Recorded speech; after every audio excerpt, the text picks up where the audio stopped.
meus amigos, sejam bem-vindos. Nova temporada do Ataque Rápido, 26-27. Já tínhamos saudades, estávamos a dizer, né? Já tínhamos saudades de fazer o episódio normal, sem ser mundial, até porque o mundial não correu particularmente inspirador. Esperemos que a época corra. Não está promissor, mas esperemos que corra melhor do que o mundial. Luís, como é que estás? Estou bem, estou a meio da grande competição, o torneio do Fojo. Não estás a par? Não tenho acompanhado vocês? Sei que existe, e então, mas estás forte? Estamos bem. Ganhámos ontem um jogo muito importante e estamos para ficar em primeiro lugar do grupo. E Para a depois? semana são as decisões. Mas depois é playoff? Não, pois é quartos, meias e final. Ok. Fortíssimo.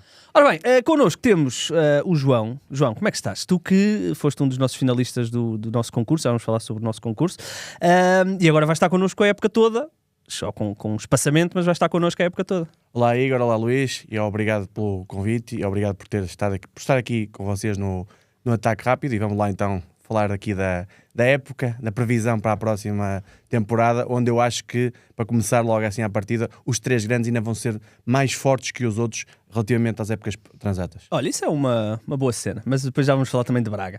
Mas eu quero só começar por dizer uma coisa. Nós, revelar só assim um bastidor. Portanto, nós abrimos as candidaturas para o Caça-Talento no início de julho, não é? Mais coisa, menos coisa. Portanto, deixámos um mês em aberto. E eu vou dizer que para aí até à última semana devíamos ter para aí 25 candidaturas. E estávamos preocupados, do género, o que é que correu mal? Tivemos tantas no primeiro ano, correu tão bem, como é que agora só temos 25? Até fizemos um vídeo para tentar espevitar. Bem, os últimos 2-3 dias foram uma cena. Temos muito mais candidaturas do que tínhamos no ano passado, o que é interessante para ver tudo, mas eu fiquei tipo em choque porque nós estávamos tão preocupados e de repente mais valia não termos feito Parabéns nada. a todos os tugões, Que esperam até à última. Isto é mesmo à tuga, à tuga. O último mandou já depois do prazo às 4 da manhã. É verdade. Às 4 da manhã. Houve um também que mandou e pediu desculpa pelos 3 minutos de atraso, porque deve ter sido à meia-noite e 3. Muito bom. Foi impressionante. Portanto, nós agora vamos amanhã e quarta fazer a seleção e depois anunciaremos os novos 10 finalistas e depois a seu tempo. Mas é impressionante, ficámos em choque porque os últimos 2 dias foram de hora a hora. Tínhamos. Acho bem também que vocês queiram sair do vosso sofazinho, do vosso carro, onde vocês sabem tudo. Venham para aqui. E dos comentários da caixa de comentários do Twitter também. Exato. É bom. Não, mas fico mesmo feliz pelo pessoal cada vez mais gostar de falar de bola. Eu acho que aqui se fala de bola, é por isso que eu gosto também muito de estar aqui, é falar de futebol, daquilo que é o jogo jogado e não muitas vezes das polémicas à volta do futebol, que é isso que eu acho que é o mais interessante. Sim, nós tentamos isso e portanto nós se calhar até ao final da semana, início da próxima, damos novidades sobre o concurso. Olhem, tu queres esperar para o fim? Falar já sobre Posso o só novo dar projeto? uma adendazinha que nós vamos ter um passatempo, que é via site 00, mas que foi uma coisa impulsionada por nós. Já por mim, está pelo disponível? Igor. Vai estar disponível entre hoje e amanhã, segunda, terça-feira vai estar disponível. Chama-se The Final Table, é um novo jogo que nós vamos ter aqui disponíveis. Nós vamos tentar criar também aqui uns prémios finais, mas basicamente tem a ver com tentar adivinhar a tabela final, mas é algo em que se vai poder ser jogado ao longo do ano. Portanto, vai chegar aqui uma altura, no fim das primeiras jornadas, em que vão poder desenhar a vossa tabela final, mas a seguir vão todas as jornadas ter uma possibilidade de mudar uma posição até 3 lugares, para cima ou para baixo. Então, vamos imaginar, o Famalicão vocês meteram em 9º, o Famalicão começou bem e vocês sobem ali para 7º. E, portanto, as outras duas equipas deixem uma posição. Isto vai ser engraçado, vai ser até determinada altura. E depois nós vamos fechar ali por volta da 29ª jornada, creio eu, 85% do campeonato. Há aqui uns chips pelo meio. No final da primeira volta vão poder jogar mais do que uma equipa. E vamos fechar ali perto do fim e depois vamos anunciando a percentagem de equipas que já não têm matematicamente hipóteses e as que ainda estão na luta para conseguirem acertar a tabela completa do campeonato. Sim, no fundo a inspiração foi os brackets da NCAA e que fizemos também para o Mundial. Tentar transformar isto em tabela, mas não só vocês criarem no início da temporada a vossa tabela dos 18 lugares, poderem ao longo da época ir mexendo consoante a forma das equipas. E depois há uma coisa engraçada que é o cálculo que vocês têm de fazer. Haverá certamente equipas que vão fazer grandes épocas, como por exemplo o Gil Vicente fez no ano passado. E se vocês meteram o Gil Vicente em 12º mas percebem a certa altura que eles vão certamente terminar nos 6 primeiros, têm que calcular o número de mexidas que vão ter de fazer para poder pegar de 12º até 6º lugar. Exatamente. Portanto, vai ser um cálculo engraçado e isto nunca foi feito neste modo. Portanto, Eu diria que é inédito vamos testar. este E nós jogo. aqui vamos fazer o nosso bracket a determinada altura e todas as semanas vamos fazer a nossa mexida aqui em conjunto com vocês. Portanto, E nós depois vamos divulgar ainda mais isto, mas nós temos uma picardia interna aqui Qual é? com a administração, porque a administração não acreditava acredita, assim né? muito. Não acreditava muito aqui no nosso projeto e tal. E então vocês têm que nos fazer ganhar. eu disse que nós, neste primeiro ano, vamos ter mais participantes do que o Apostase, que é o nosso jogo habitual. Ok. Portanto, um bocado arriscado, mas O Apostase, que também já está contamos disponível. convosco. Também já está Já disponível. andavam a perguntar, já está disponível. Ora bem, vamos lá lá, então. falar de época. Meus amigos, tivemos 3 equipas, 3 candidatas ao título com posturas totalmente diferentes no mercado. Também inerente às necessidades de cada uma. Temos um Futebol Clube do Porto absolutamente pacífico, tranquilo. Vamos ver se agora até o final de agosto Diogo Costa sai ou não, mas em princípio a coisa estará mais ou menos estável, com uma ou outra atenuante que vamos falar também. Temos um Sporting revolucionário. E temos um Benfica, e queria começar pelo Benfica, que eu disse isto numa live que fizemos na sexta-feira. Eu fico sempre com a ideia que o Benfica reage aos acontecimentos do Em que vez de prevê os acontecimentos. Foi assim com o António Silva, foi assim ou está a ser assim com o Sheldrup. O Benfica foi reage assim às com o coisas. José Mourinho. Foi assim com o José Mourinho. Otamendi. Parece que reage e a época começa para o Benfica daqui a 6 dias ou 5 dias. Já começou, mas... Sim, mas no campeonato e sim. o Benfica não se sabe, tem 2 centrais e um miúdo de 18 anos que ainda não sabemos ao certo, ou seja, a coisa está assim muito, parece-me sempre que o Benfica está a reagir às coisas e não a agir. Claramente, eu acho que, é assim, perceber uma coisa, o Benfica mudou de treinador, ao contrário dos outros dois. Ou seja, há um mês atrás ainda não se sabia se Mourinho ficava, Mourinho para o Real Madrid, há um mês e pouco atrás era isto que se verificava. Ou seja, Marco Silva entrou para perceber que equipa é que tinha. Eu acho que ele quis fazer uma avaliação dos miúdos do Seixal, não tinham os jogadores do Mundial e quis fazer uma avaliação do plantel a ver em que setores é que teria que mudar. E parece-me que ele quer mudar em quase todas as posições. Agora, há uma questão que é, ele pode querer contratar jogadores para a fórmula dele, para o modelo dele, e não ter capacidade financeira do lado do Benfica para fazer isso. E quando é que o Benfica tem que ir buscar capacidade financeira? Às vendas. E depois o Benfica quer vender jogador. Vamos olhando para setores. Se calhar quer vender Trubin, não sabe se consegue vender Trubin. Quer vender ou Bá ou Dedic, parece-me que um deles, e não sabe se consegue. Agora vendeu o António Silva. Se calhar quer um lateral esquerdo que precisa do dinheiro do Bá ou do Trubin para ir buscar um lateral esquerdo e não o tem. Para ser um upgrade claro ao Dal. Posição 6 está à espera, parece-me de palhinha, mas tem que vender Enzo. Parece-me um bocadinho isto. Ou seja, em todas as posições, se formos ver à frente, agora hoje fala-se em Luque Bacchio sair. Se calhar quer ir buscar um extremo diferente do Luque Bacchio para o lado direito. Depois há a questão dos médios. Se calhar vender Rios ou ir buscar um médio com mais capacidade de ter a bola. Na frente já mudou. Vai saltar, vai sair, Ivanovic vai buscar Duran. Ou seja, é muita coisa para um treinador. É muito difícil trabalhar sobre estas condições e por isso é que neste momento exigir a Marco Silva tudo e mais alguma coisa parece-me não faz o mínimo sentido. Eu acho que o Benfica só se pode avaliar, eu sei que há jogos até agora, mas está o mercado do Benfica a 4 de setembro ou quando fechar, porque parece-me que o Benfica vai até ao final. O caso Palhinha parece-me claro, porque o Bayern se calhar vai diminuir as exigências. Se o Benfica quiser Palhinha, se calhar vai ser só na parte final do mercado e só percebemos quando já esgotarem as opções o verdadeiro todas, Benfica de Marco Silva no final do mercado, porque o verdadeiro Benfica de Marco Silva não é aquele que jogou contra o Santa Clara, seja a primeira mão, seja a segunda. Eu até acredito que do 11 que jogou, 2, 3 serão titulares indiscutíveis com o Marco Silva. E por aí dá para perceber que ao dia de hoje é muito difícil avaliar este Benfica. Sim, mas isto, Luís, ouvir isto é tanta coisa, é um bocado é insano, não é? Como é que um treinador, como é que uma equipa, como é que uma estrutura se prepara assim, não é? Eu acho que o problema não é de agora. Há 2 problemas. Há um problema que já vem de algum tempo, que é o Benfica estruturou uma equipa do ano passado a pensar em Bruno Lage. Essa equipa quase não foi de Bruno Lage e de repente o Benfica tem uma necessidade aqui de corrida contra o tempo depois da novela Mourinho, que acho que é altamente prejudicial ao Benfica, mas que, como disse também aqui na altura, acaba por entender que o Benfica está ali de mãos e pés atadas com aquela situação, só que provavelmente não conseguiu o que seria lógico fazer, mais do que linhas soltas, não conseguiu preparar um plantel para Marco Silva porque não tinha líquido garantido que seria assim. E além de tudo, o Benfica começa mais cedo que nunca. Eu creio que andámos a ver isso e o Benfica nunca tinha começado a época tão cedo, um jogo oficial tão cedo.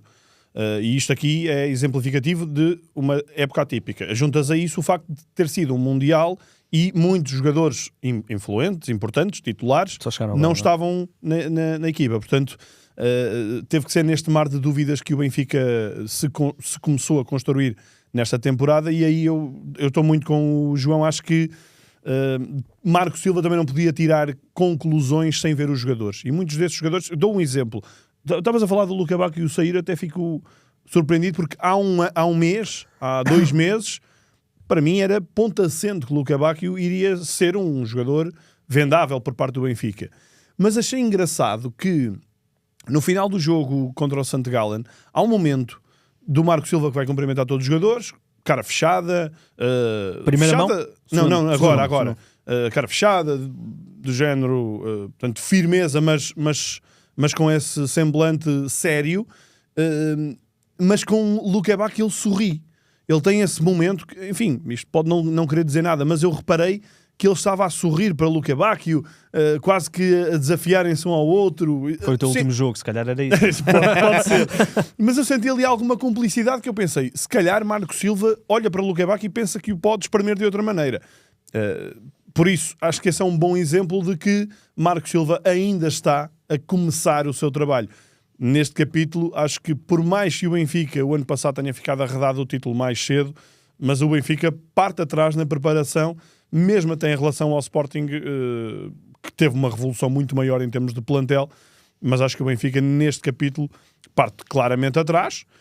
E se me perguntas aqui a escala de favoritismo, eu acho que o Benfica está atrás dos outros dois nesta altura. Obviamente estamos em agosto. Sim. E não somos pagos para fazer futurologia, nem é a nossa função, mas nesta altura não consigo meter o Benfica ao nível dos outros dois. Agora, só sobre esta questão do Luka Bacchio, eu acho que o Luka Bacchio pode sair pela falta de complementariedade com Dedić. Se Dedić é o primeiro da função de lateral direito, é um jogador que precisa que lhe deem a bola para ele fazer os overlaps por fora.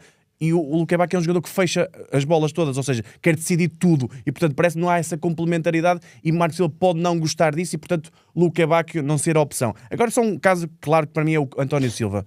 Que é, António Silva já sabia, aliás, Marco Silva diz na conferência de imprensa, já sabia que António Silva não iria continuar no Benfica quando ele chegou, ou seja, há mais de um mês atrás. Porquê que o Benfica, quando sabe que António Silva vai sair, porquê que não lhe coloca um timing? Ou seja, até dia X... tu decides se renovas ou não, ok?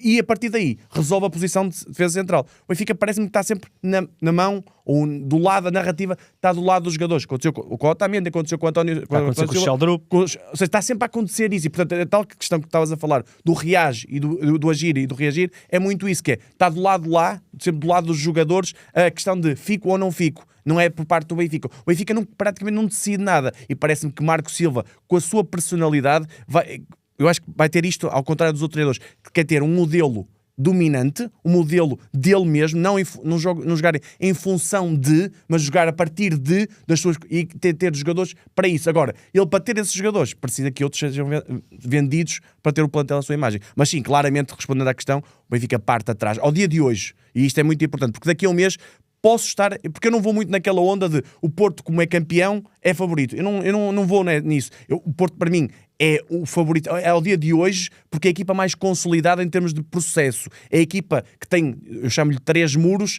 o muro da pressão e o muro polaco e depois o muro português, que é um bocadinho isto, e é muito difícil de ultrapassar. Agora, daqui a um mês eu posso estar a dizer que o Sporting, e parece-me que é aquela equipa que tem mais potencial ao dia de hoje, e o próprio Benfica, com as mudanças que fizer, pode estar muito mais próximo de Sporting e Porto. Mas estamos a falar de esperar até setembro, não é? Depois vais conseguir reconstruir tudo em jogo. É verdade que depois há uma pausa grande de seleções, mas muitos jogadores vão estar fora.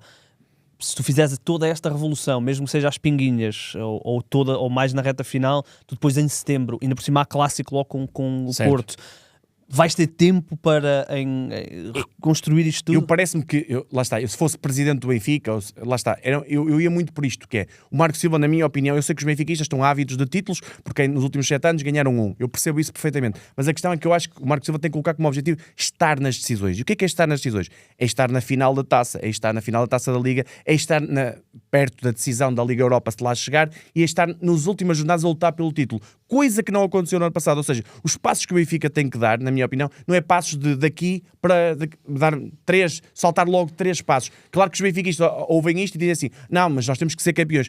Temos, mas será que houve planeamento para ser campeão? Parece-me que o Marco Silva está a correr atrás.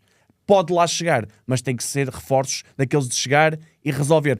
A lembrar que na época passada praticamente todos os reforços do Benfica não deram em nada e foram muito caros. O Benfica andou a gastar mais de 100 milhões de euros e mais-valias daqueles reforços são muito poucos. Mesmo o Rios, que se fala que melhorou na parte final da última época, não é um jogador, digamos que resolver as coisas. Deixa-me só dizer isto, eu concordo, mas ouvir isto e depois fazer o cálculo de quanto dinheiro é que o Benfica gasta a cada verão e chegarmos a 2026 e a racionalidade dizer-nos que o Benfica quer estar nas decisões, eu não sei como é que se explica isto. O Benfica, desde que o Rui Costa chegou, gastou o quê?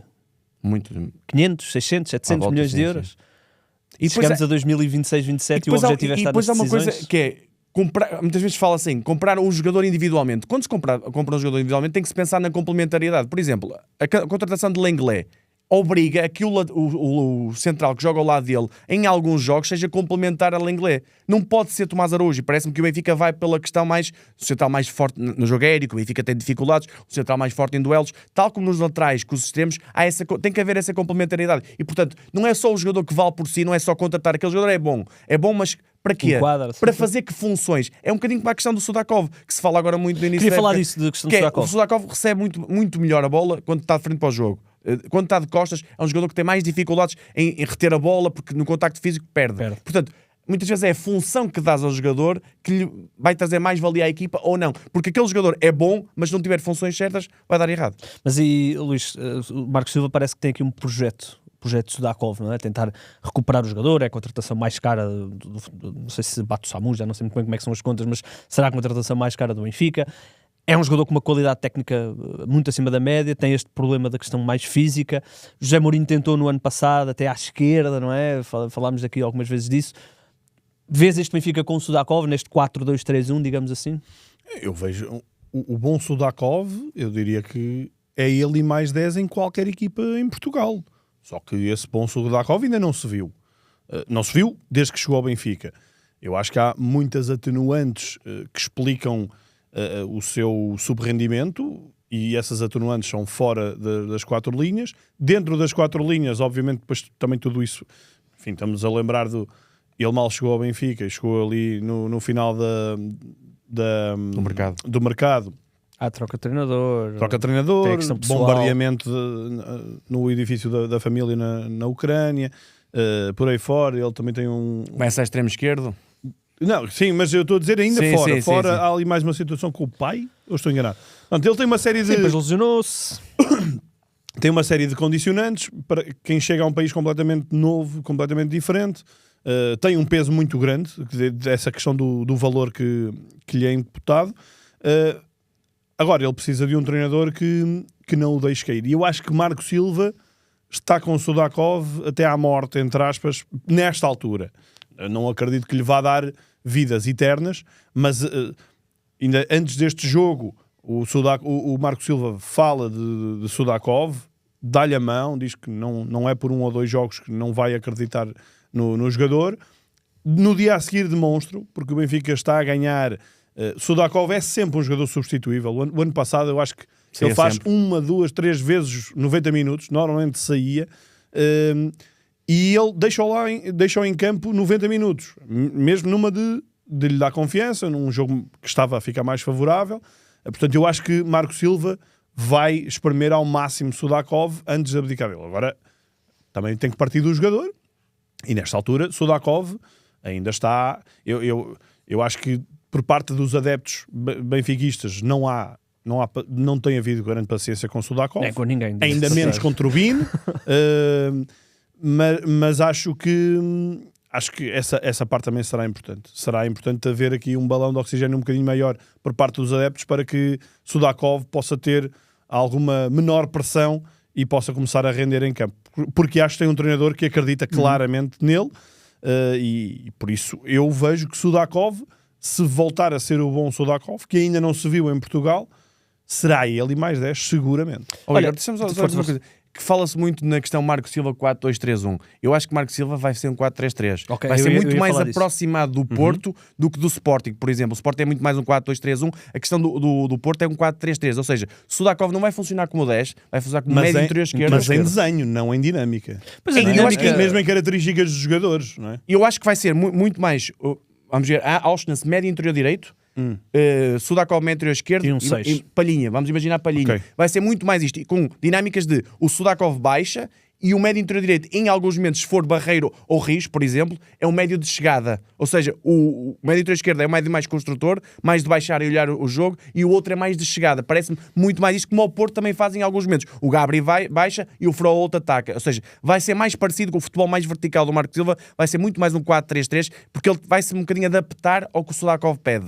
Isto é, lá está, a equipa, o Sudakov não é um 10. Não é, o 10, quando se fala no 10, é muitas vezes aquele jogador entre linhas. Esse é muito mais o Rafa. Ou seja, se quiser um plano B, o Rafa pode ser um 9,5-10 de receber de costas e tocar. Até o próprio Kaminski, em alguns momentos, pode ser esse jogador e não o Sudakov.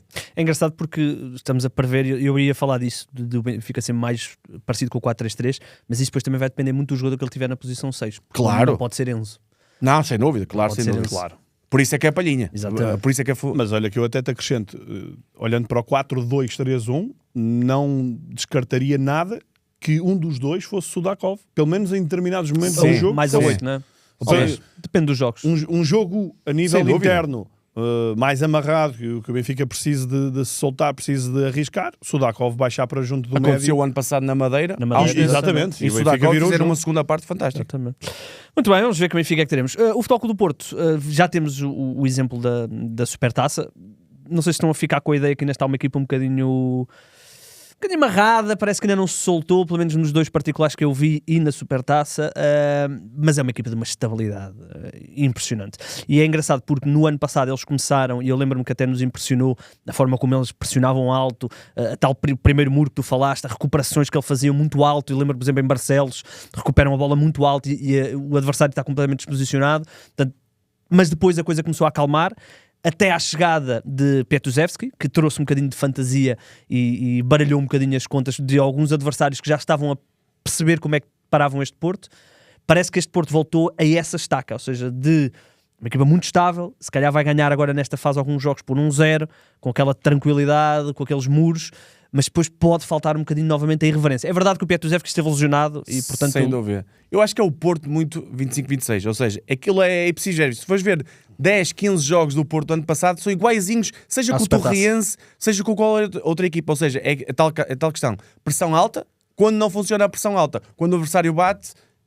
Segurança baixa, como eu costumo dizer, é a pressão alta defensiva e a segurança baixa defensiva, que é 5-4-1, baixas o Varela para o meio da linha defensiva e ficas ali. E o Bednarek corta tudo. E Bednarek e Kivior cortam tudo, ou seja, metem-se ali os muros e quando ultrapassam esses muros, está o terceiro muro, que é o Diogo Costa. Agora, o Porto aqui na Supertaça teve um pequeno erro que eu acho que vai reconhecer, que é a questão o William Gomes jogar de início. Muitas vezes o William Gomes é um jogador que até pressiona forte ofensivamente, mas depois, quando tem que virar para a sua baliza e defender, não defende. E o Javi Vázquez aproveitou muito bem as costas dele e foi espetacular mesmo. O Javi Vázquez, que para mim, olhando até para os plantéis dos três grandes, era titular no Porto, era titular no Benfica. Vai Neste sair, momento... Está-se a dizer, é ele que está a dizer que vai sair ou não? Não, eu acho que é o Léo, o médio. Desculpa, estava confundido. Ou seja, ele era titular dos dois e mesmo no Sporting tinha bastantes minutos atrás do Maxi. Portanto, é um lateral esquerdo para mim claramente de equipa grande e bateu muitas vezes a pressão do William Gomes e o Porto ficou com muitas dúvidas, ficou atrás. Agora, depois o Porto, quando tem a bola, é uma equipa que tem segurança e no momento certo, aquilo são padrões muito bem definidos, que é 1, 2, 3 passes, atacar a baliza. É Froholt ataca, Gabri baixa, ou seja, é tudo muito pré-definido. Quando a outra equipa consegue apertar bem, consegue não deixar o Porto jogar, o Porto fica sem ideias. E aí falta o Piatusevski. O Piatusevski é um jogador completamente diferenciado, e parece-me que, ao mesmo tempo, um bocadinho como o Sheldrop, o Pietruszewski vai melhorar se tiver um lateral esquerdo diferente. Ou seja, o Porto, para mim, é uma das grandes debilidades do Porto. E ainda por cima, o que é que faz o Farioli? Mete muito o defesa esquerdo por dentro. Aliás, os dois, não? Mas o Zaidu, enquanto que muitas vezes um Martim, por exemplo, sabe jogar, aliás, no ano passado na Luz, por exemplo, fez um grande jogo lateral esquerdo por dentro, sabe jogar, o Zaidu não sabe. O Zaidu é um jogador de profundidade, um jogador de fazer isso. Quando tiver um lateral esquerdo mais combinativo com o Pietruszewski, pode melhorar muito. E depois é uma questão que é fundamental, que é o avançado.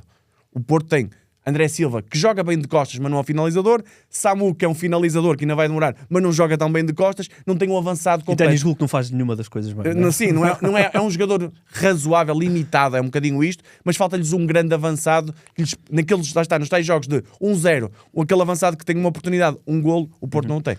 Luís, com tanta estabilidade, o Porto não corre o risco dos adversários conseguirem anular a coisa? Ou seja, eu fico sempre com a ideia que a certa altura o Porto pode esbarrar na sua estabilidade, ou seja, por não ser uma equipa que desmonte os adversários de uma forma grande. É sim, eu lembro-me sempre de É verdade que no ano passado não aconteceu, não é? Eu lembro-me de uma tirada do José Mourinho, que na altura não foi bem interpretada, sobretudo por parte dos portistas, mas que tinha a sua lógica e que era elogiosa, que é: este Porto é muito fácil de prever, mas é muito difícil de desmontar, precisamente por esta estabilidade que existe, por estes métodos que, sendo globalmente previsíveis, mas são muito difíceis de bater, porque os jogadores são, de facto, encaixam muito bem. Hoje está-se a falar do Froholt e de uma abordagem por parte do Newcastle, e do Porto. O Newcastle vendeu ou vai vender o Bruno Guimarães. 90 milhões de euros. Já perdeu o Tonal e precisa claramente de um bom jogador para o meio campo. E o Froholt, obviamente, é um ótimo candidato, mas eu acho que o Porto também tem que apontar à cláusula, 85 milhões, creio eu. Só que eu tenho que falar deste ponto em relação ao Porto. Nós há pouco estávamos aqui a falar de um Benfica reativo em vez de ativo, e a apontar isso como uma debilidade, e eu acho que globalmente o Porto de André Vilas-Boas tem sido exatamente o oposto. É um Porto muito ativo, muito de antecipação, muito de capacidade de prever cenários e de chegar lá. Ou mesmo quando, por exemplo, teve a lesão do Neuan Pérez, foi muito rápido a conseguir o Kivior, que se revelou um upgrade para mim, brutal. a contratação da época não passou. Sim. Por isso, eu chego a esta altura e, a menos que me digam que tem a ver com não há dinheiro, eu não consigo entender como é que o Porto ainda não resolveu a questão do defesa esquerdo. É uma coisa que eu não entendo. Não entendo como é que o Porto começa a temporada e vai para a temporada com Zaidu e com Francisco Moura. Porque, sinceramente, vai ser uma temporada diferente em termos nacionais. Não estou a ver um Porto que se vá transformar. Vai ser muito à semelhança do ano passado. Mas a Liga dos Campeões. Mas vai jogar a Liga dos Campeões. E vai jogar a Liga dos Campeões. Não vai meter o 11 no banco. Vai ter que jogar com estes. E por isso o Porto precisa de um defesa esquerda inequívoco. E eu não acho, não é de todo, Kivior que vá fazer remendos na esquerda ao longo da temporada. Portanto, aquela posição tem que ser reforçada, ponto. Fala-se do Tottenham Sousa, exatamente. E eu só aceito se me disser não há dinheiro e o Porto precisa de fazer uma venda, como parece-me também notório que o Porto está a tentar fazer essa venda. O próprio para ter Farioli liquidez. falou. Claro. Na questão financeira, que não é aqueles, muitas vezes fala-se do jogador de 20 milhões, o Porto se calhar não tem tanta capacidade de chegar aí, se calhar só está à espera da tal venda. E parece-me que essa venda pode ser chave para o sucesso ou insucesso do Futebol Clube do Porto. Se for Diogo Costa, é muito difícil de substituir Diogo Costa. Não é só pela valia dele, porque ele é top 10 mundial, digamos assim, mas é pelas características que Farioli quer num guarda-redes. A questão do jogo com os pés é muito complicado. Até a saída de bola. É muito difícil, ou seja, Diogo Costa o Porto vai querer segurar ao máximo. Eu acho que o Porto prefere, não preferindo, vender o Froholt do que Diogo Costa. O Porto tem Esta é uma boa receio... pergunta, Luís. É uma boa pergunta até para as redes. O Porto preferiria vender Diogo Costa ou Froholt partindo do princípio que tem de fazer uma venda? Eu diria que o Porto precisa de fazer obviamente uma grande venda, mas há 3 jogadores que eu nunca venderia do ponto de vista da gestão, que é Diogo Costa, Kivior e Froholt. para pilares da nova temporada, estes 3 jogadores acho que nunca seriam de vender. Sim, Agora, se calhar, qual é que é a outra venda que tens? É isso. Se calhar tens que vender 3 outros titulares para conseguires fazer um bolo semelhante. Ou seja, se venderes o PP, não, eu diria, o Rodrigo Mora, eventualmente. O Mora, William Gomes e Alberto. Ou seja, o Alberto como há o Martim, pode haver aqui uma... Ou seja, é bem substituível dentro do plantel, apesar das questões físicas do Martim. Depois há o William Gomes, que eu acho que é um jogador muito irregular. Tem a questão do remate. Só que aí tens a estabilidade ameaçada, não é? Exatamente, ou seja, para não vender um grande titular, parece-me que o Benfica também está aí por aí, ou seja, não quer vender Sheldrop e está a tentar vender vários, é um bocadinho para não vender o preferencial, mas eu, na questão mercado, é muito menos difícil substituir Froholt do que substituir Diogo Costa. Diogo Costa eu acho que é fundamental e acho que é o jogador marcante da segurança defensiva do Diogo Costa. Eu percebo, mas eu não sei se concordo com essa ideia.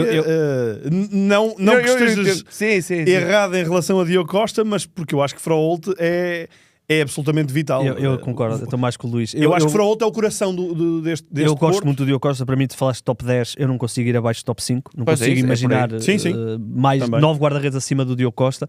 Mas para um grande do futebol português, eu acho que será sempre mais fácil substituir o guarda-redes do que um jogador de meio campo.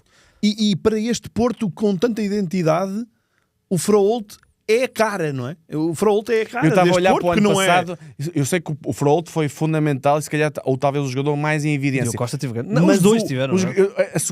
O Porto, olhas para o Porto pela pressão inicial, mas o que é que valeu ao Porto muitas vezes? A segurança defesa. Por isso é que se dizia Benaré, Kivior e Diogo Costa. Diogo Costa era fundamental. Certo. Aquelas defesas de equipa grande, de guarda-redes de equipa grande, eu acho que o Porto foi campeão muito devido a isso. E olho para o mercado e vejo quem é o guarda-redes que poderia substituir o Diogo Costa. Fala-se agora com o Suzuki e vai para que é um guarda-redes do Parma para o PSG. Quem é que fica para o Porto? É muito difícil. Muito complicado. Saindo o Ornicek o Ornicek foi uma oportunidade perdida não só pelo Porto. Sim, mas eu ia falar disso. Pagavam 30 milhões de euros por claro, sem dúvida. Claro. Sem dúvida. Se alguém chegasse, batesse a cláusula de Diogo Costa, eu bateria a cláusula do Ornicek e fazias um lucro de 30 milhões.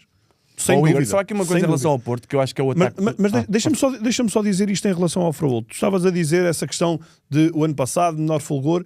Pensa no filme do ano passado. Há um início fulgurante do Porto. Há uma quebra que começa a existir em novembro, dezembro, janeiro, muito acentuada, fevereiro. E depois há um regresso de um Porto mais pujante que eu diria que nunca chegou ao nível entusiasmante do início da época, mas que foi outra vez muito associado aos altos e baixos de Braga. Né? Isto não foi a época do Froholt? Foi. Mas foi exatamente a época do Froholt. Mas aí um jogador fundamental, que é o Fofana. Eu percebo. Se não entra ali, claro, o Froholt teria que jogar quase a época toda e o Porto iria quebrar. Portanto, o mercado de janeiro do Porto foi muito importante. Sem dúvida. Só dizer aqui a questão eu acho que a grande debilidade do Porto é o ataque posicional, ou seja, contra blocos baixos, como ultrapassá-los. E eles contrataram um jogador muito bom. Se não tiver lesões, o Wang... Agora, a minha dúvida, o grande desafio para Farioli é onde quer jogar o Wang. Porque Froholt parece-me indiscutível. É que substituído na Supertaça foi Gabriel Veiga pelo Wang. Parece-me que não é ali que o Wang joga melhor. O Wang, eu olhando para o Wang, a 6. Agora, a questão é, como é que Farioli quer o 6? Muitas vezes o 6 baixa para a linha defensiva. Claro. O Wang não é esse jogador. De todo. Portanto, mas o Wang, com as características que tem, que é um bocadinho o João Moutinho em termos de características, é um jogador muito acima da média. Ele põe-te a bola onde quer nas costas da defesa, ele tem muita inteligência, tem criatividade, tem a capacidade de guardar a bola, de ter paciência com a bola. É um reforço fantástico do Porto. Se não tiver lesões, eu acho que pode ser um jogador que dê o passo seguinte para o Porto. Agora, parece-me que tem que juntar a isso um avançado capaz mais completo. Para terminar o Porto, eu ia-te perguntar isto, Luís. O Porto tem campeonato, ok? E tem Liga dos Campeões.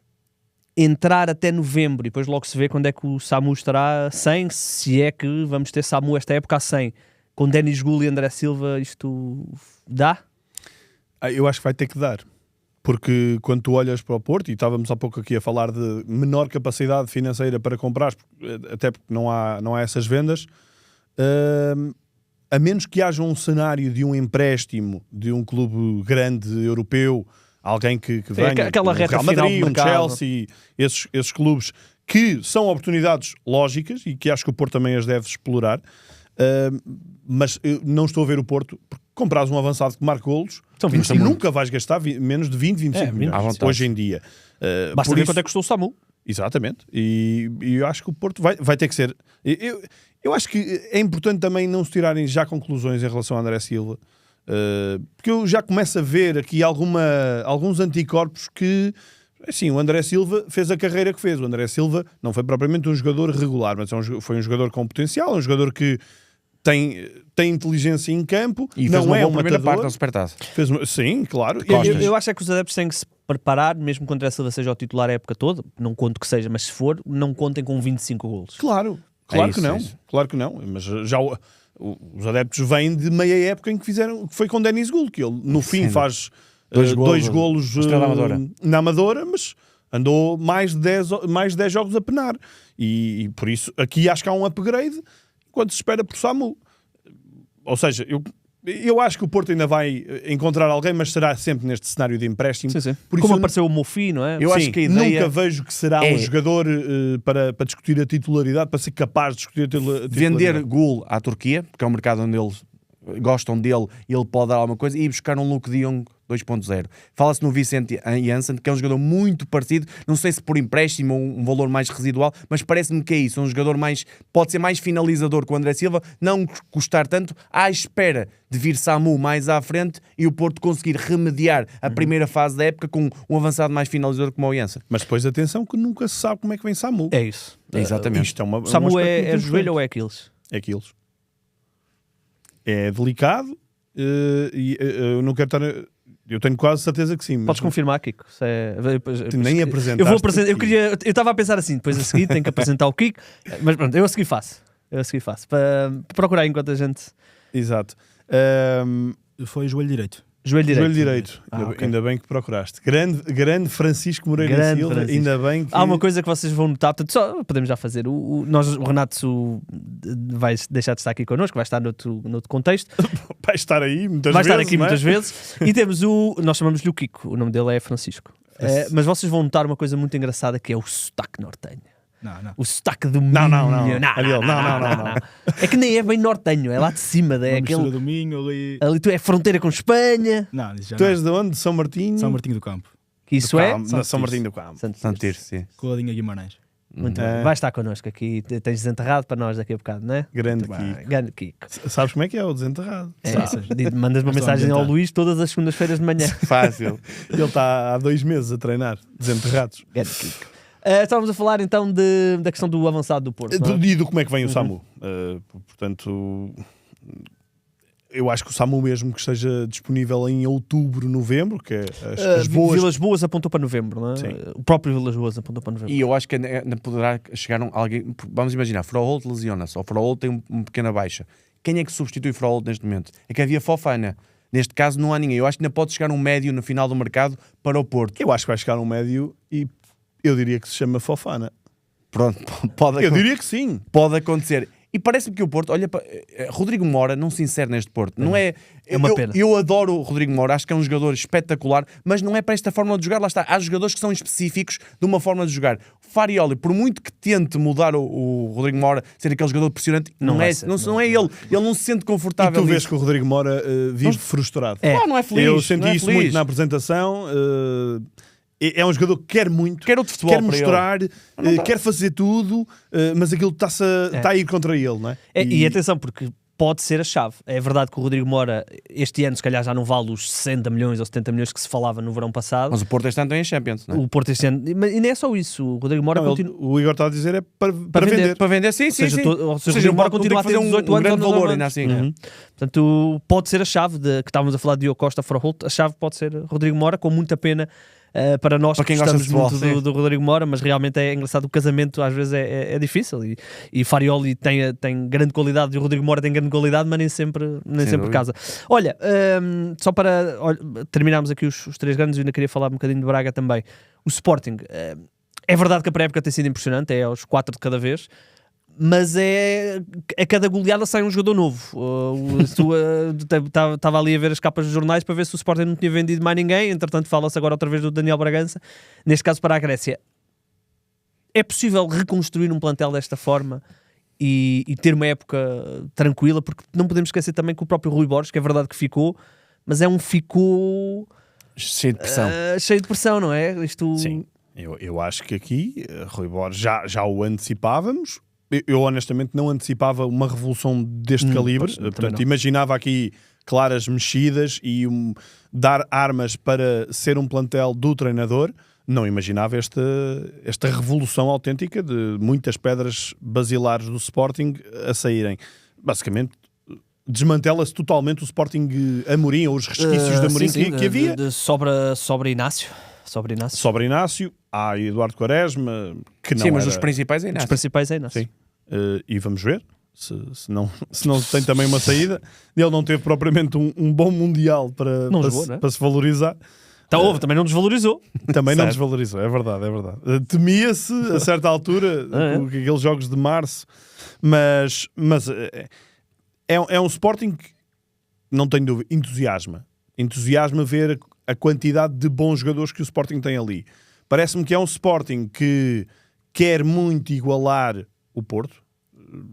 Aqui acho que temos poucas dúvidas disto, ou seja, quer ser uma equipa mais semelhante ao Futebol Clube do Porto, mas com melhores aceleradores. O Sporting perdeu todos os clássicos e se calhar perde o título por causa disso. Portanto, se calhar olharam para isso. O Sporting não ganhou nenhum O clássico. Sporting fez 4 pontos nos confrontos com os três. Ou seja, não ganha nenhum dos clássicos, era o que eu queria dizer. E se calhar perdeu o título por causa E o Rui disso. Borges tem a frase que lhe vai consumiu a época toda, porque é dizer que os clássicos, os principais jogos, não eram tão importantes, o resto é que era importante. Sim. E acabou por ser ao contrário. Até poder perder todos, porque com os outros era campeão. E não foi, e não daria. Eu acho que é um Sporting que tem aqui, vai ter menos fineza, diria que vai ter menos classe, pensando em Trincão e em Pote. Acho que não vamos ver o Sporting a golear tantas vezes em casa nos jogos teoricamente mais acessíveis como víamos no ano passado. O Sporting atropelava, passava fácil, desmantelava as equipas muito rapidamente. Podias ver o expected goals, era muito grande. E dava 4, 5, 6 com relativa facilidade. E eu acho que o Sporting não vai ser tanto isso, mas por outro lado acho que vai ser um Sporting que, do ponto de vista físico, vai ser uma equipa mais capaz, vai ter mais acelerações. Diria que vai ter mais acelerações, se calhar mais por fora. Eu olho para este tipo de contratações e vejo uma tendência um bocadinho maior para procurar Génis Catanos e menos para procurar Francisco Trincões. Se bem que isto pode ser injusto estar a dizer... Mas não é injusto, porque Rui Borges, os sportinguistas sabem o que eu vou dizer, só havia um jogador indiscutível no Sporting de Rui Borges. E não era Trincão, não era Pote, era Géni Catamo. Na altura, quando o Kenda explodiu, o Kenda era suplente do Catamo. Certo. Sem dúvida. Eu olho muito para o Porto como o verbo consolidar, o Benfica um bocadinho o alterar e o Sporting o reestruturar. Porquê é que eu digo isto? O Sporting mantém o mesmo treinador. E quando Varandas altera a equipa, isto muitas vezes os sportinguistas podem pensar, está a fazer uma limpeza de balneário. Eu acho que é questão de final de ciclo. E é falta de fome. E o que é que eu quero dizer? Isto não quer dizer que os jogadores... O Pote é fantástico. O Trincão é fantástico. Juntou-se um bocadinho, que é a vontade deles e a vontade do Sporting. O Sporting parece-me que sentiu que havia ali alguma falta de fome. E não é só o jogo... Varandas disse isso? Não é só o jogo da taça. Porque muita gente liga... perderam a taça, se tivessem ganho a taça, o Sporting não mudava. Mudava. Parece-me que era o ano da reestruturação. E reestruturou muito bem porque planeou muito antecipadamente. Silas, Anderson, Altimira, já estavam todos falados há bastante tempo. E, portanto, o Sporting entra agora... Mas não achas que a taça agudizou essa necessidade? Pode ter aqui um ponto ou outro, mas eu acho que já ia acontecer, porque Morita já se ficaram ali palavras duras do Varandas. Sim, o Sporting já tinha a noção que ia perder, a ideia era perder um dos centrais, acabou por ser o Diomande, era perder os 2 médios e era tentar colocar o Pote. Portanto, era o que se esperava do Sporting. O Trincão acaba por ser um bocadinho mais, se calhar, a carta fora do baralho. Acho que não... E é mudança de versão, ou seja, o que é o Trincão? É o tiki-tasca, como se costuma dizer, o Sporting, o toque-toque, o jogo associativo. Dumbiá é o quê? É o jogo mais vertical, ou seja, é uma mudança aqui de paradigma, ou o Zalazar, o jogador da aceleração. Isto é uma mudança de paradigma no Sporting. Agora, eu acho que muitas vezes olha-se para a pré-época, vê-se estes resultados e cria-se logo aqui uma coisa de o Sporting vai esmagar. Atenção às equipas que defrontam o Sporting, equipas que jogam. Em Portugal há muitas equipas que baixam e o Sporting ainda não teve um jogo na pré-época. Eu ia falar disso. É muito, ou seja, de bater contra blocos baixos. Como é que o Sporting vai bater esses blocos baixos? Claro que o inglês, o Derry, é um jogador fantástico para isso, é um agitador que em pequenos espaços pode fazer isso. E falta Luís aqui uma... Guilherme, E o Luís Guilherme, para mim, pode ser o jogador da época do Sporting. Acho que é um jogador brutal. Agora, o grande desafio do Rui Borges para mim, é a questão zona central da defesa. Enquanto não há Ibrahim Abá, Quaresma e Inácio não são muito confiáveis. São os jogadores, o Quaresma está a melhorar, mas dá sempre um erro ou outro por jogo. O Quaresma é impressionante. O Quaresma, há um lance no jogo da apresentação que eu estava a ver. Isto é o Quaresma. Ele recupera 2 bolas e depois perde as 2 vezes a bola e tem que recuperar uma terceira. E que não aconteceu na pré-época, que é a ligação com o Suárez. O Suárez não jogou na pré-época. Ou seja, fez agora um jogo. Suárez é um jogador de futebol associativo. Eu acho que Suárez vai ser um bocadinho mais Pavlidis neste Sporting do que era anteriormente. Ou seja, pode não ser tão finalizador, porque há mais médios de chegada, Zalazar, Geni Katam, Luís Guilherme, Doumbia a partir da esquerda. E, portanto, o Suárez pode ser aquele combinativo. Tem a chegada à área, mas pode ser o que combina. Pode juntar o tal futebol anterior a este futebol mais vertical. Agora, a zona central da defesa, para mim, é pode ser uma grande debilidade deste Sporting, porque Diomande cobria a área. Ou seja, bolas aéreas, bolas paradas, Diomande cobria. O Sporting, ao dia de hoje, tem muito mais dificuldades. Aliás, quando não havia Diomande, tu vias que o Sporting era uma grande sofria diferença. Desse ponto de vista. E agora, nesta pré-época, há 2 jogadores para mim que sobressaíram. A questão, muitas vezes lá está, a pré-época, às vezes podem estar nos índices diferentes, que é Flávio Gonçalves. Eu acho que merece um lugar, não diga titular, mas um lugar com bastantes minutos, e Rafael Nel.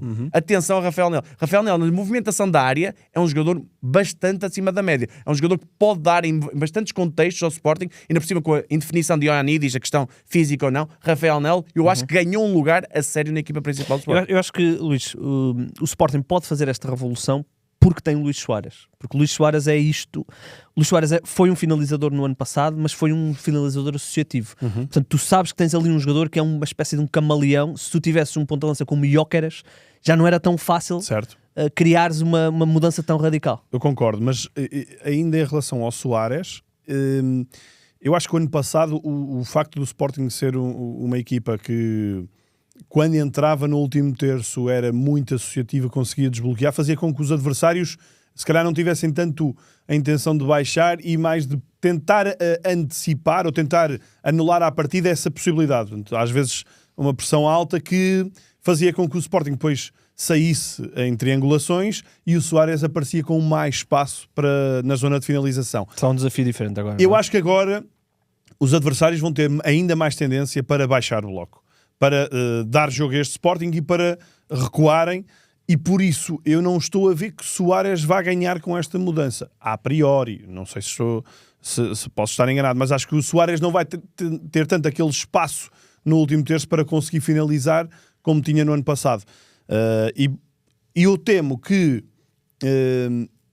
este Sporting vá, pela qualidade que tem por fora, vá tentar ser uma equipa muitas mais vezes a tentar decidir por fora, sobretudo aquela bola puxada para dentro e remate. O Sporting tem muito essa tentação e acho que ainda vai ter mais esta temporada, porque estou a imaginar o Luís Guilherme a evoluir, a emergir ainda mais na equipa. Zalazar também tem uma grande meia distância, portanto estou a ver um Sporting a rematar mais, mas se calhar, porque eu estava a falar do menos refinado, já não vai tricotar tanto como nós víamos no ano passado. Deixa-me só falar de um dos jogadores que tem estado a impressionar. Tu há bocado, quando fizeste a tua projeção, estavas a falar de Doumbia pela esquerda. Eu acho que o Sporting poderá ter aqui um problema de Doumbia ao 8. Tem, não tem? Claramente, o Sporting, ele atrai muito a bola, sai muito de posição e cria ali um buraco. E o próprio Altimir é um jogador também muito assim. Ele vai ter que refriar em alguns dos ânimos. E o Silas Anderson é um jogador que combina melhor. Tem sido o jogador que mais entre aspas. Ou seja, sim, eu achava expectativas, exatamente, achava que estava mais longe de ser opção. E tem muito boa ligação de passe. Quem? O Silas? O Silas. Sim. Ou seja, combina melhor com o Altimira do que o Doumbia. Doumbia é um jogador que se projeta e perde muita posição, e o Sporting pode ficar ali com um problema no meio. A questão é, se o Sporting quer ir buscar ainda Irancunda, que eu aí não entendo, eu acho que já tem muitas opções para a frente, incluindo o Doumbia. Parece-me que ou o Doumbia conta para aqui ou para ali, porque depois, se metes Irancunda, onde é que fica Flávio Gonçalves? E eu acho que tem que haver aqui um espaço para Flávio Gonçalves. Aqui também há a questão do quem é que jogará ao lado do Altimira. Eu não consigo imaginar que o Sporting jogue sempre com Silas Anderson e Altimira. Se ficar Daniel Bragança, Acho que poderá resolver por aí com Doumbia a partir pela esquerda.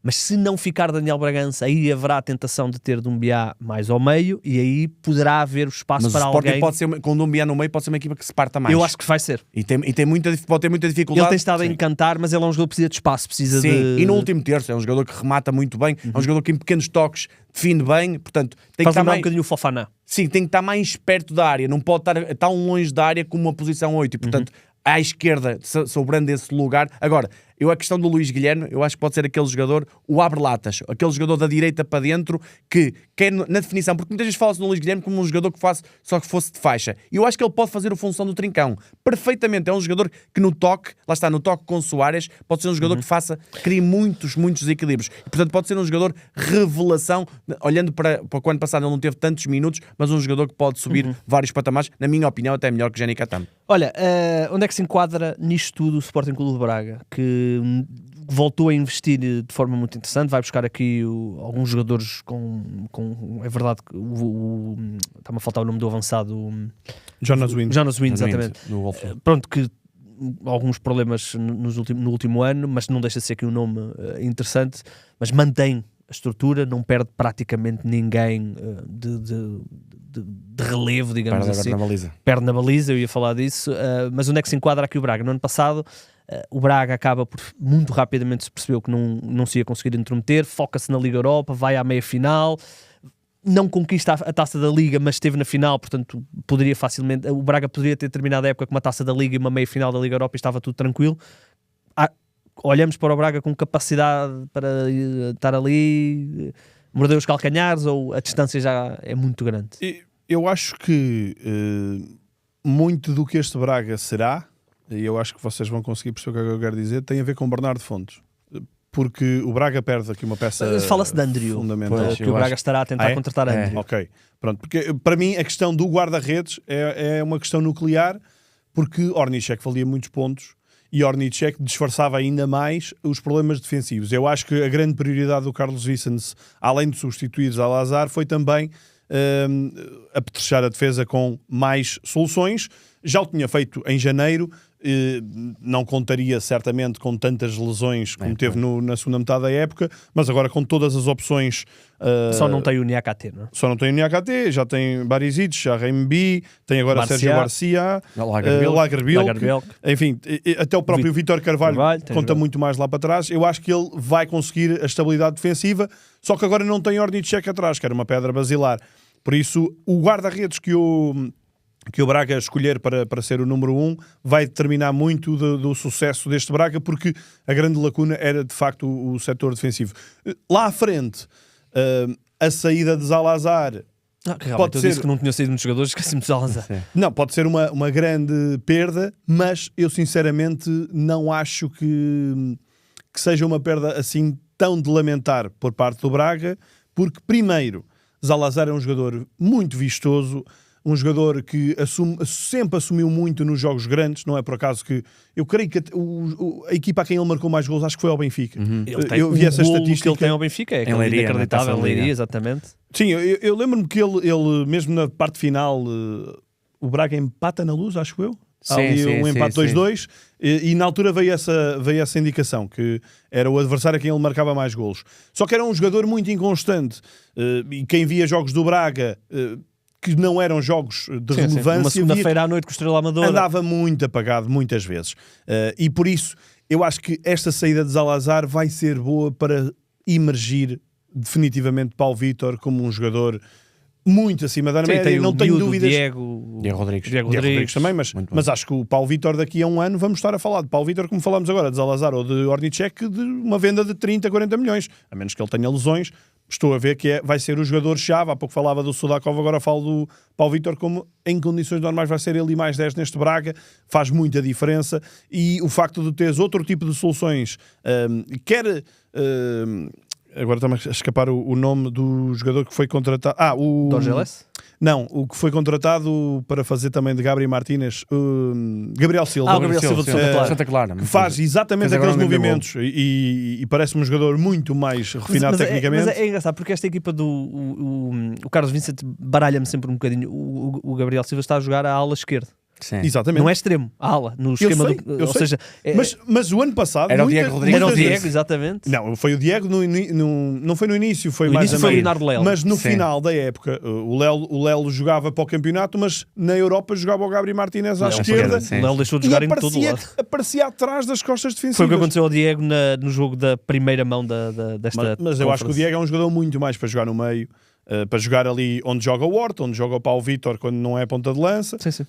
E por isso, eu sinceramente acho que por isso é que eu dizia, é muito mais chave a questão do guarda-redes do que propriamente do Zolazar, porque acho que liberta mais outros jogadores que o Braga Eu tem. acho que o Braga só estará mais perto dos grandes se tiver boas áreas. E o que é isto? É uma equipa que joga entre as áreas muito bem, o Braga, ou seja, combinativo, aquele futebol 4 muitas vezes sobre a linha da bola e depois sai. O problema é, nas áreas, quem é o goleador? Normalmente tem sido Horta e Zalazar. Quem é o goleador? O Paulo Vítor é um jogador que eu acho espetacular, mas ainda não é o goleador de fazer 20, 25 golos claramente. E depois, na área contrária, área defensiva, quem são os centrais? Vão estar bem preparados? Se estiverem, o Braga tem mais chances. Porquê? Porque o problema do Braga não foi os jogos com as equipas grandes. Bateu-se claramente. Foram os jogos com as equipas pequenas. Muitas vezes a cometer erros na área, um erro defensivo de um defesa, a levar uma expulsão, ou a cometer uma falta que dá para a grande penalidade, ou um erro daqueles graves, e depois na área contrária. O Braga criava, mas faltava-lhe o último toque. Muitas vezes diz que aqueles avançados é só de encostar, mas esses avançados custam muito dinheiro e são avançados que são fundamentais. E não são Fran Navarro.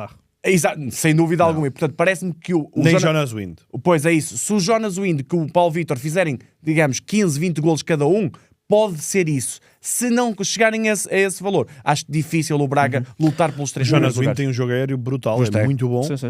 mas não vai ser o jogador. A questão física é mais do físico, Claro. porque ele não teve um ano quase Não teve, apagado. não, para ter apagado. Na defesa, eu acho que o Braga resolve-se bem com. Há um jogador que foi contratado em janeiro do ano passado, mas que depois se lesiona, que é o Barisic, Barisic. sim, E sim. parece-me ele e o Lagarbiel que são os dois mais Patrões. patrões. Depois o terceiro vai andar, o Mas acho RMB. que o RMB é o jogador com mais potencial na defesa. Mas é o que embora também se- comete mais erros. Eu sei, mas Sim. com dois Expõe-se jogadores. muito. Com dois jogadores mais estáveis ao lado, eu acho que a RMB tem tudo para crescer. Muito bem, nós já estamos longe, portanto não vamos olhar para o nosso campeonato, até porque o nosso campeonato é sempre muito difícil de análise, tantos jogadores Para novos. É muito isso. Precisamos sempre que chegue a setembro para recalibrar as nossas opções. Mas queria só dar aqui um toque no Famalicão, que volta a ter um mercado de grandes vendas e certamente já estará a coisa mais ou menos precavida para reencontrar os jogadores, mas não é fácil substituir um Bá, um Ace e um Gustavo Sá, portanto estou curioso. Eu tenho dito que no ano passado o Famalicão só não consegue lutar a sério com o Braga porque não teve avançado, só teve 2 meses de avançado, que foi o tempo que o Zabiri esteve disponível, porque Tipo, o Elisor joga de Elisor- costas, mas depois de frente para o Elisor marcou um golo e o Abubacar o marcou Abubacar, sim. um também, ou 2. Eles contrataram um avançado que tem estado a marcar golos na pré-temporada, mas se calhar há aqui novamente uma discrepância grande entre os 3 grandes, o Braga aqui sozinho e depois os outros todos abaixo. Eu acho que os grandes vão subir o número de pontos. O Porto não, se calhar, mas o Sporting e o Benfica eu acho que vão subir o número de pontos, e depois as equipas mais pequenas eu acho que vão estar mais equilibradas entre si, ou seja, o nível médio, na minha opinião, baixa. A questão Famalicão, eu acho que é um projeto muito bem consolidado, mas, por exemplo, há aqui Matias de Amorim, pode ser um jogador que ainda pode sair. Teoricamente será ele. Ou seja, o meio campo do Famalicão pode mudar tudo. A defesa já mudou os dois. Eles contrataram um miúdo, que estou-me a faltar aqui o nome, que teoricamente será já a precaver a saída do Amorim. Pronto, as duas defesas mudam, portanto muda muita coisa, é quase reconstruir, muda treinador, Carlos Carvalhal, ou seja, eu acho que a diferença entre do Famalicão para baixo para os outros é claramente superior, acho que vai ser muito Dá Rodrigo difícil. Pinheiro também. Exatamente, ou seja, as equipas portuguesas normalmente a média baixo muda muita gente, aquelas que ficam com uma ideia, um projeto mais consolidado, têm mais esperanças. Eu vejo um Gil Vicente a manter muita base do sucesso com o Luís Pinto, parece-me um projeto interessante, ou seja, a lutar ali pelo top 8, parece-me por aí. Sim. A questão Famalicão também, o Vitória já vejo mais dificuldades, mas é sempre aquela questão, o Vitória tem adeptos que querem uma coisa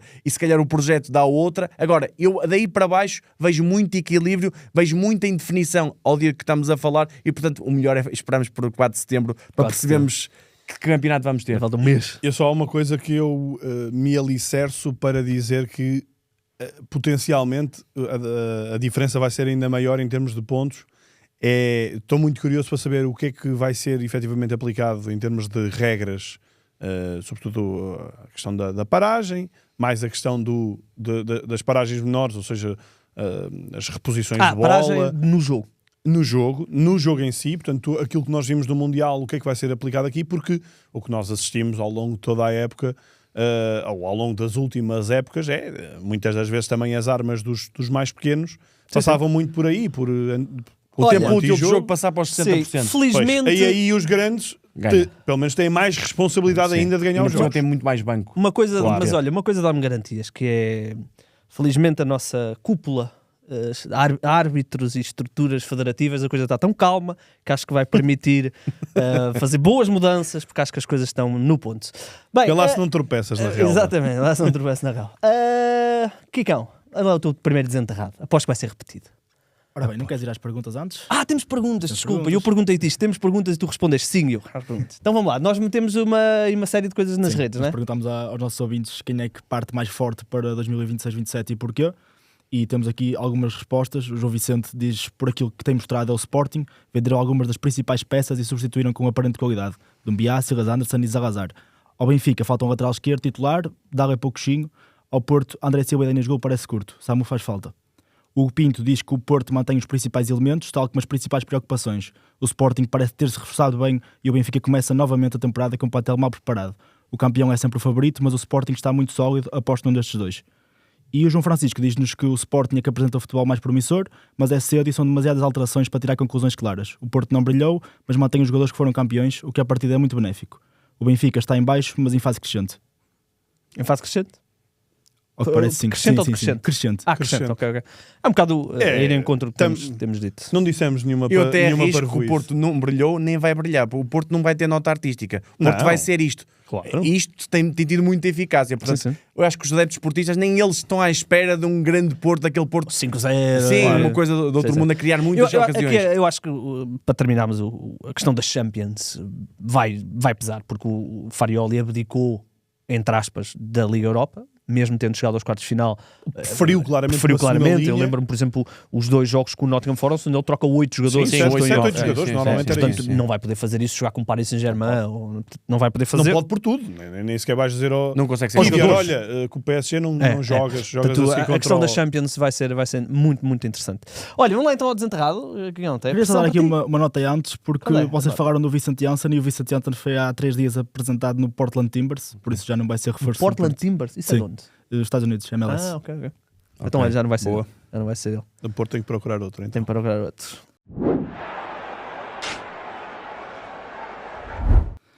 Ora, estão preparados? Sempre, meu Eu amigo, sempre. não facilitei, acho eu. Ora, o Ui. nosso desenterrado Kimber. hoje Mas espera aí, joga. joga. Ok. É só Joga. porque às vezes havia aí gente que... E eu lembrei-me dele porque vi um jogo esta semana que ele estava no banco, não estava a jogar, tem 37 anos, é sul-americano, o campeonato está em andamento e está a jogar no seu país de origem. Fez 17 jogos esta temporada e é defesa. Ok. Jogou 8 épocas em Portugal, por 2 clubes. E não é o não é? Otamendi, não é? Não é o Otamendi. Não, Ok.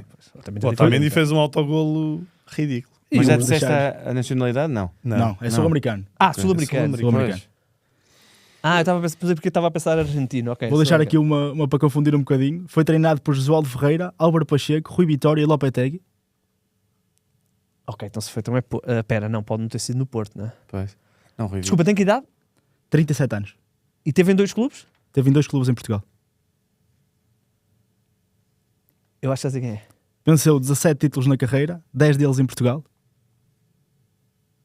E o Maxi? Não, o Maxi Pois é, não. isso Mais 8 Qual Maxi? anos. Maxi Pereira. O Maxi, treinador adjunto do Famalicão no ano passado, achava que estava a jogar. Teve aqui nos Tens razão. Defesa central ou Ele era o lateral? adjunto disse do defesa, Famalicão. não Defesa, disse- ok. Mas é posso- defesa, vês? Está difícil, posso revelar a Pode, defesa pode. central. Central? Central. Eu acho que já sei quem é. Olha, tem aqui outra. Jogou com Hulk, Quaresma, Marcos Leonardo, Paier e Filipe Coutinho. Agora já me baralhaste. Maicon? Não. Exatamente. É? Maicon. Tem 37 anos. Está a jogar no Curitiba. Quando disseste Curitiba, Hulk, quando pois disseste está. Hulk, lembrei-me do Maicon. Eu estava no mítico jogo em que o Maicon Porra. foi ostracidade do Porto. Pois O era mítico a que jogo vinha a da seguir. Braçadeira. Não, que ele só ostracizou. Sim. Sim. Estava nesse jogo. Maicon Espera. está no no Curitiba com Josué. Jogou no. Onde é que ele jogou no jogou Vitória? Nacional. Ah, Primeira Nacional, época dele exato, é ele vai no Nacional. ok. Nacional, sim, Nem sim. me lembrava. Sim, sim. Para mim só tinha jogado no Porto. E ele foi treinado pelo Josualdo onde?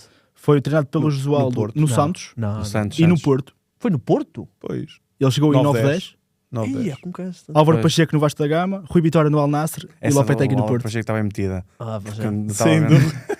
o Álvaro Pacheco. Eu vi, tu Os estavas a 4 falar jogos do do Álvaro Otamendi ter marcado um autogolo. Um outro ex-Benfica teve uma atitude absolutamente inacreditável. O Enzo Pérez cuspiu no. Sim, sim, sim. Oh, cuspiu vi no, essa. no Sim, sim. auxiliar, não é? O quarto Auxiliar, árbitro. sim, sim. Mano, Eu disse, é malta que já não devia estar a jogar.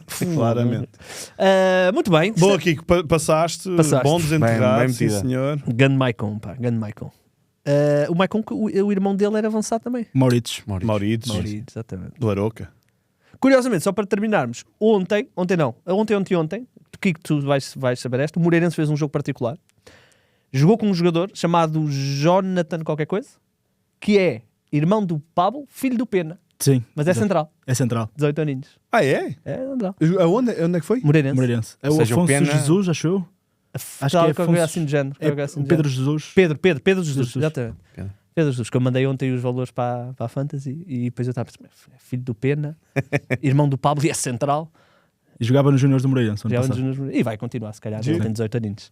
Bem, mais alguma nota? Podemos ir embora?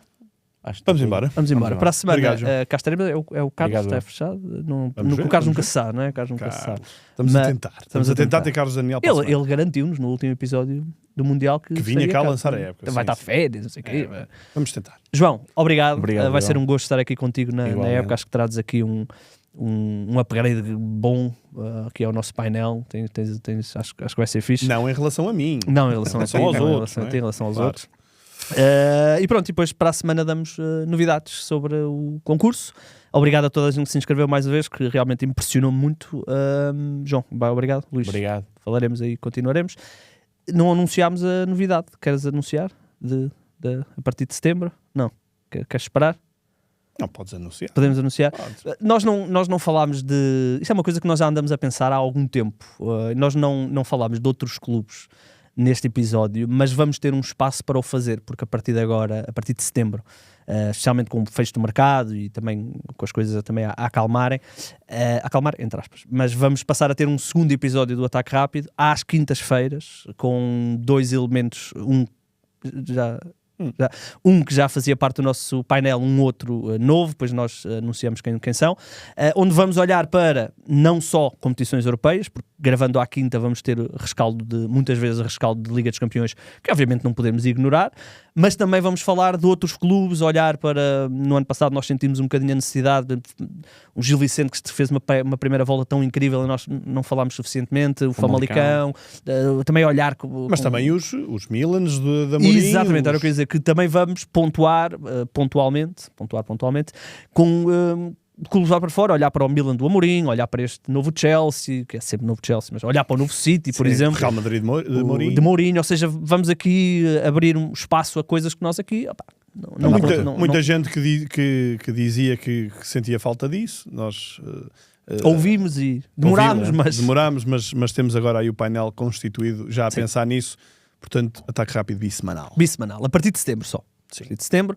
E outra coisa só, estes episódios às quintas-feiras vão estar ligados às jornadas do nosso campeonato, ou seja, sempre que houver jornada nós fazemos, quando houver a pausa vamos parar, porque também é um volume grande de programas.